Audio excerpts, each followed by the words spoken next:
Maharaja gold and diamonds, toll junction, Edappally, Palluruthy, Thrippunithura, Kalady, Eramalloor, Aroor Palli, Thuravoor, Thrissur. Ernakulam south സ്റ്റേഷനിൽ തെരുവമ്മയ്ക്ക് രക്ഷാകവചമായി റെയിൽവേ പോലീസ്.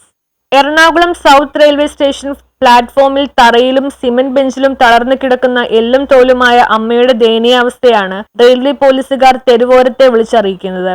ഇതിന്റെ മൊബൈൽ ചിത്രവും പകർത്തി അയച്ചിരുന്നു. സിമന്റ് ബെഞ്ചിൽ ചുരുണ്ടു കൂടിക്കിടക്കുന്ന 70 കഴിഞ്ഞ വൃദ്ധമാതാവിന്റെ ചാരെ കാവലായി 2 തെരുവ് പട്ടികളുമുണ്ട്. തുറവൂർ സ്വദേശി റെയിൽവേ പോലീസുകാർ പ്രജിത് സാറിന്റെ സ്നേഹസാന്ദ്രമായ വിളി വന്നതോടെ തെരുവോരം ഏജൻസിയുടെ നേതൃത്വത്തിലായിരുന്നു സൗത്ത് റെയിൽവേ സ്റ്റേഷനിലെത്തിയത്.